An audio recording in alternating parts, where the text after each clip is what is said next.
అనేటటువంటిది వాళ్ళ నాన్నగారితో మాకు అందరికీ సంబంధాలు ఉన్నటువంటి పార్టీ కాబట్టి దానిలో కంఫర్ట్నెస్ ఉంటుంది.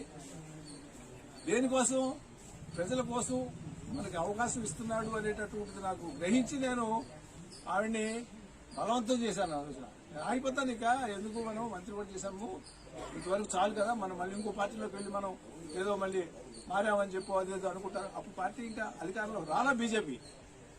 నేను గట్టిగా ఫోర్స్ చేసి ఆవిడ్ని లేదు ఉండాల్సిందే అని చెప్పి ఆ రోజు చేయడం జరిగింది. అలా ప్రస్థానం ఎక్కడికక్కడికి అది నెట్టుకుంటా వస్తుంది. ఇందాక మాట అన్నాడు, ఓట్లు వేయలేదు ఇక్కడ, కానీ నిజంగా కనుక మీరు ఆ రోజు కనిపించినట్లయితే నా పరిస్థితి ఏంటి వాళ్ళ చెప్పండి. అవకాశం తిరిగేవాడినా తిరగను కదా. మరి ఎవరు చేశారు ఇది? మీరు కాదు, కొంత చేశాడు, నా మనిషి కోరి చేశాడు. నన్ను నా వ్యక్తిత్వాన్ని గుర్తించి దాన్ని నిలబెట్టడానికి భగవంతుడు నా వెనకమని నిలబడి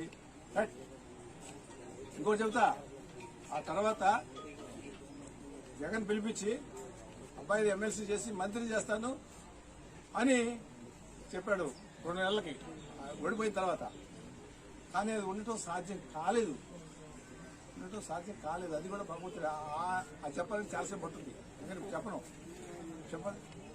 కానీ భగవంతుడు వద్దు, నువ్వు కారు తిరిగి ఇక్కడ మీటింగ్ పెట్టి మేము ఉంటున్నామని చెప్పే కార్ని అటు తిప్పమన్నాడు అబ్బాయి. ఎటు హైదరాబాద్ ఉండేది లేదు, ఎమ్మెల్సీ లేదు, మంత్రి లేదు, వద్దునా మనం ఇటు కండిషన్స్ లో మనం ఉండేటటువంటి పద్ధతి కాదు.